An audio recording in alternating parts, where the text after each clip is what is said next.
Alright guys, such coming again. I hope you're doing well and enjoying your day. So far the drama continues. The Stallions are rebuilding their roster. That does not mean that Havok and Swooty have stopped coming at each other's necks over the last couple of days. Havok talked about why Swooty was at least a big part of the issues in that Stallions red team in recent weeks, but Swooty does not take especially kindly to this, calling out Havok last night. A major war of words hitting the timeline. Who wins, who loses? Does it really matter? The roster's going through a massive rebuild regardless. Havok is out of there. What happens next for these other guys? The matches in the CDL are back underway this evening as well, but who cares about that? We've got plenty to discuss in challenges. Very much intro to your thoughts in the comments. Hit the like button if you enjoy. Subscribe if you're new as always. I would greatly appreciate it. Firstly, congratulations to Lqgend and his wife Kendall. They're due to welcome a baby in the near future. So congrats to both of them and to their family. I thought that was wonderful news. Speaking of the process that we just had at the start of the video, K-san, FaZe have talked about this. Even ZooMaa's talked about whether doing something like that behind the scenes for FaZe might make some sense. Look, we've seen other organisations do something similar. The process tends to take it to the next level, especially with what the Bush boys have been doing with looking a little bit more about the business side and some of the decisions that are made from that perspective. I think the process does a pretty good job as well about that on occasion. So yeah, K-san reveals there's something like that coming from the FaZe perspective at some point as well. But talking of FaZe, Luka was on fire last night, at least at a time, because the Challengers Elite playoffs were very well underway and some teams eliminated from the tournament already, and maybe surprisingly so, as we shall see here in a second. So yeah, FaZe Luka, of course, on the Omid Brooklyn team, he was hitting some nice shots, getting loud against that Project Notorious roster. This was one of the notable results. That Project Notorious team actually took down the Falcons Academy Green, as they are, so they won a 3-2 there. They eventually took the exposure in a 6-2 fashion. They're of course looking pretty good. 2 ReeaL, Geo, Awakening, Yuli, all players that could well be in the conversation to get a spot back in the league at some point. The Huntsmen, however, I wouldn't say they were favourites to take this elite, but there's been lots of optimism about Huntsmen in recent days. The progress they've made to get to this point. Kip's making some disgusting plays on the exposure, such as this one. Major Maniac coming in as the coach. The positivity that's maybe given them from a search and destroy perspective. Of course, Major Maniac, old teammates with Havok, right? So maybe he had a few words to say on the drama we're going to get into. But Huntsmen did not get the result they wanted. They actually got eliminated top 8 by the Falcons Academy White, which is Priester's team. So, look, they came down to the wire, but in the end, this Blackheart Hardpoint came down for a loss, and Priester, Arcites, King of Body, those boys, they get the victory. So, some other notable results. The Bush Gaming, they took down a Lucas team in the end. Spark dropped to 1.3 this series. It's kind of interesting. Ever since Don said that Capstor's the best player in challenges, he's not had the best runner series in a row, but it's not over yet for the Bush. They are still alive in the playoffs. They did get absolutely slammed on the dead overloads. That's certainly something they're going to have to work on. Cap went 12 and 26, but the other maps they did handle business. So they're still alive in the tournament, but some other very notable teams are gone. So Huntsmen, they went out 0-2. As I say, they lost here to Priestru, dropped to 1.2 in that decider. Look, the Huntsmen, what's kind of promising about their team in some respect, Raspy had a difficult series, at least here in terms of damage, but usually there's not like one crazy superstar takeover player on Huntsmen and everyone else is like struggling. They can all have their moments doing it. It just didn't happen in the playoffs, right? So it does raise questions, because it's an important moment, right? This elite is an important timing. The major's in a couple of weeks. If you want to get picked up to the Pro League, these next couple of weeks are very critical because we know that changes will be happening after that major one in Dallas. Niem would be favourites. He gets to 100 kills in this series. Of course, also with Thieves potentially making a move in the near future. He's absolutely on their radar. In fact, they have an option, we believe, to go and sign him. This, though, is how the bracket looked. So Omid Brooklyn, Luka's team, they go out. They get 3-1'd in the first round by Bush Gaming that we just saw. So Bush stay alive. I mean, to be fair, the way the bracket played out, it was pretty brutal. But yeah, so 5 Fears went down to For Fun Esports. They keep winning Search and Destroy Game 5s. That was the other series that Huntsman lost, actually, the first game that they played of the day. Again, we did talk a little bit about their Search and Destroy, but they lost both searches in this one, the Exposure 6-5 and then the Den 6-2 to For Fun Esports, and it was Vic actually went 15-2 on that decider. Wow, that's pretty mega. So anyway, just interesting to see these guys really good in Search, and that was kind of the deciding factor. You know, Search and Destroy wins championships, all that type of stuff. Let me just find up the bracket again real quick. So yeah, as it stands, For Fun Esports are in the winners finals against that Project Notorious team. Both the Falcons Academy academy teams are still alive. They will play each other. I think these matches will get back underway next week for the deciding conclusion factor of the elite playoffs. Telluride Bush is still there. Five Fears is still there. That's the way the bracket is going to play out. But let's talk about the Stallions, because as we know, there's lots of decisions to be made on their end. Now that some of the elite teams are already out, of course, there'll be questions raised on what rosters they might need to build going forwards. But both of the Stallions teams, Stallions Black made it to the elite, but then they got bopped 0-5, 1 in 15 map count. Stallions Red, of course, didn't even make it. Now, Symbols is officially a free agent. He put this tweet out yesterday to kind of say, like, 4.3 thousand pro points, but free agent. No longer, it seems, with the Stallions Black. Time will tell. There have been some questions on whether they need a proper coach. Here's Benjamin Bance, counter the Benjamins, so maybe there's something in that. I know that he's been talking a little bit the last couple of days. Bance says, if I was Stallions coach, I'd make it a dedicated rule. You block and mute Benjay Nassim, no Benjay in the comms. And ZooMaa says, welcome to the party, baby. So, look, we'll see where it goes from here, right? ZooMaa's got some decisions to make in the coming days.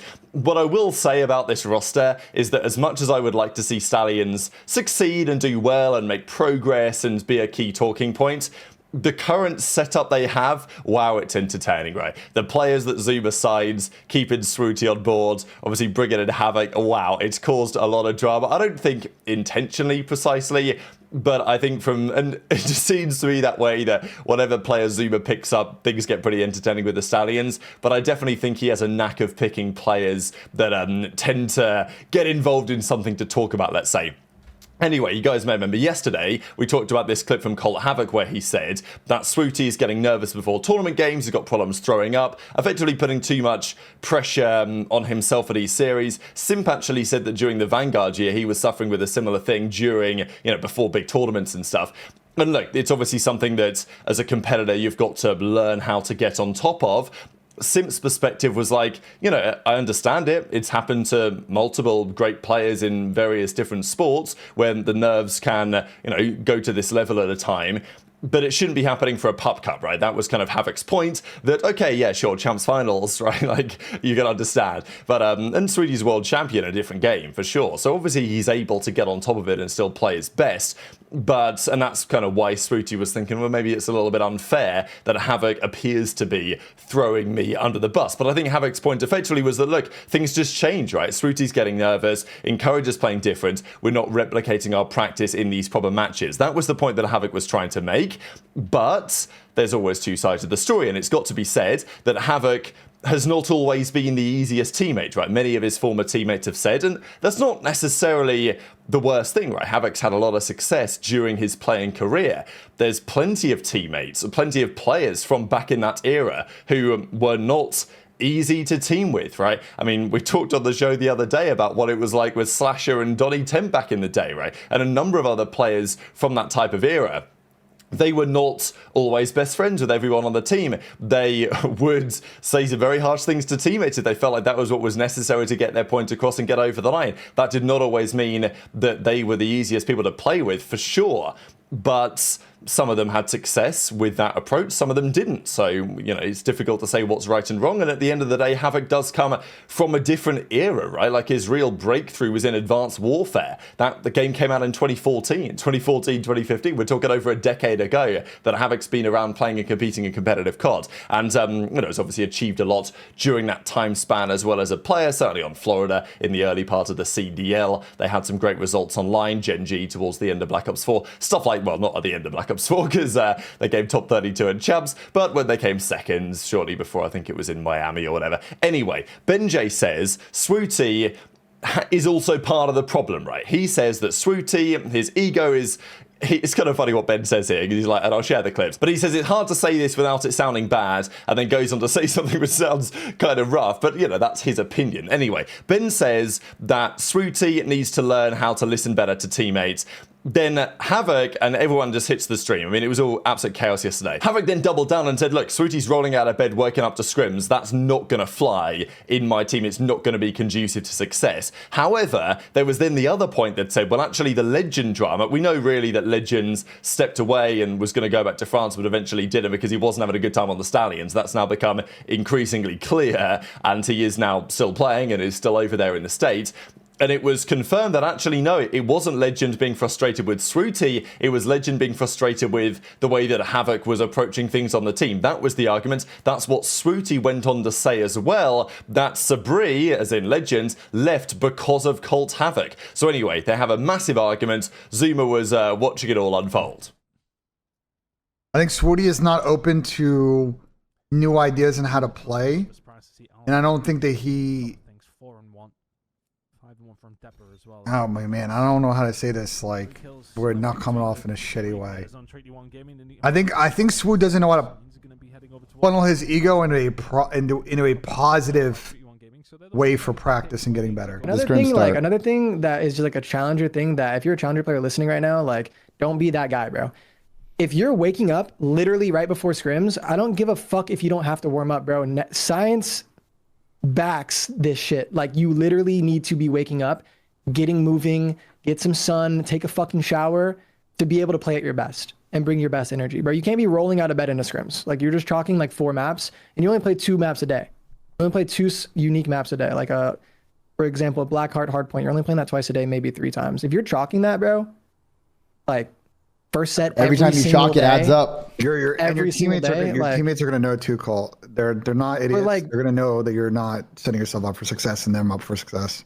And also, like, I'm big on watching VOD before scrims. I've never been a fan of watching it after, just because it's like it's a lot harder. It's easier to apply, and it's honestly easier to soak in early when you're like first thing you do. But like, bro, we're like, so saBeZy left because of Swoot. So Swooty he can't get on to. saBeZy left because of Colt. Like, that brother literally was screaming literally all day. He played in the pub cup, like, he's still playing the game. He's not in France. Newsflash, he is not in France. He's smiling in his apartment right now just playing because he's not with that freaking freak of a teammate, Colt Havok. Like, he is still playing and competing. Like, he did not want to play because of Colt.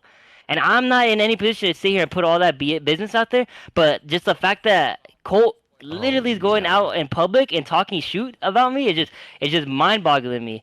Because guess what? And you might, oh, Swooty, you're a tweaker. Swooty, you're a tweaker. But why is it, Tom, that every person that has come in contact with Colt has had a complaint? saBeZy, Jordan, Hyde, me. It's always something with that guy. So like, I don't understand it. Like, why did this even get pushed? Like, you didn't like sit there and fully like blast it, but the fact that you're bringing it up, clearly you're trying to paint a picture, because then you would not have brought it up in the first place. Because we've talked about me throwing up before, but why now all of a sudden when all of this is going on, now you want to bring that up? It's not been an issue at all. From my point of view, I'm trying to figure out why these things are happening. Why are we making different like mistakes that we never make in scrims, in matches? In a pub cup, it's still happening. And that's just like I'm not just like making up that you're fucking throwing up. Like, that is probably your reason is that dealing with nerves. I know that. I'm not gonna. It's probably just dealing with nerves. And I said the same thing happens with Jordan, right? And now my problem was, Swoot, that you and fucking Jordan, when I wanted to play with Heist, you guys plotted behind my back to pick up Hyde, an 18-year-old player still in high school that has inexperience. Bro, nobody plotted behind your back. You guys texted me at the exact same time, remember? And then I said, I don't think this is a good idea. And then you guys were basically like, I'm not changing your mind. Like, you guys were picking them up. And the reason that like kind of annoyed me was because I knew what our biggest problem was. Fuck, and it's my sub duo that we're picking shit. up. I don't even really have a say in it. And then the same shit happened, Swoot. And not only you, but Jordan and Hyde made the same fucking like mistakes on tourney day. Relax, Z. And that was what was really frustrating. And that's not me talking shit. That's me giving my point of view of being on the team. So that the people don't think that I just quit on them. TacticalRab's going nuts right now. I understand. Bro, yeah, I think, listen, Don't take it, you're saying don't take it personal, but all I'm seeing is how I threw up, I'm nervous, how I'm not a good teammate, how I haven't even, all negative stuff, and you're saying these are the community's opinions. These are the based off of what you have stated, Cole. That is not my fucking problem, Swoot. Respectfully, that's not my fucking problem at all. All right, that's not your problem. You're right. That's not your problem because it didn't stem from you. What? How is that my fucking problem? I'm allowed to give my piece, and the community is allowed to think about what they want to think about. What the fuck? What does that have to do with me, Swoot? I'm not straight up throwing you under the bus. I just gave my piece about everything that I thought happened, like from my point of view. All right. At the end of the day, it's a team game. So I don't imagine we'll see Swooty and Havok teaming again anytime soon. Look, Havok stepped away now from competing with the Stallions. He doesn't want to compete at all anymore, and I don't really blame him. He wants to wait until ranked play is out. What do you do if you're ZooMaa, right? Like, okay, we got this big drama that's unfolded. I think there's obviously fault on both sides if when these type of things unravel in the way that they have. Look, Swooty, he's very controversial, right? People are quite mixed in their opinions as to whether they think this guy is the problem or whether he's actually got a lot of talent and just needs to give him more time to show it, I suppose. At least he's got the pro points this year that he didn't necessarily have last season. Look, if you're ZooMaa, Swooty brings some serious entertainment value, right? So if you're building around Encourage, it's, I don't know. We'll see where we go from here with the Stallions red, the Stallions black, but the reality is it's all going on in challenges. It is, however, all going on in the Pro League starting again tonight. So the matches get back underway. Again, thanks COD League, we have 2 games today. These are the other games for the Saturday. The Sunday, we have the big OpTic versus Thieves game. But we have 2 matches again today. The first one is Vancouver Surge versus Heretics. Quite an interesting game, actually, that. Difficult to call. Yeah, Surge, I think, are the worst team, but certainly worse than Heretics. But Heretics, they lost last week to the Ravens. Questions on whether with Tricks they're really making moves. Surge have got TJ, so they're search and destroy. You know, you could definitely see a Game 5 win here for the Surge if they go there. I think otherwise it's probably going to be a 4-map win for Heretics. Then Falcons and Gentlemates. Actually very interesting to see what Falcons can do, because Falcons, their first couple of series they played in December were against good teams. They played OpTic, they played Thieves, didn't they? I think they lost both of those. But since then, Falcons have won every series they've played. Not against, you know, sensational opposition, but it does feel like Falcons have made some progress. Cells looked pretty good, certainly in their search and destroys. Xnids bringing the energy for sure. There's going to be a lot of energy in that room for this series, no doubt. Do they have enough to do what it takes? I don't think so, but I'm interested to see if Falcons can push it the distance, because Cloud9, they pushed Gentlemates to 5 last week. We'll see if Falcons can do something similar. I'm not that convinced. I think Gentlemates will come out swinging, but intrigued to your thoughts in the comments. Hit the like button if you enjoyed. Subscribe if you're new. Take care, and I'll see you next time.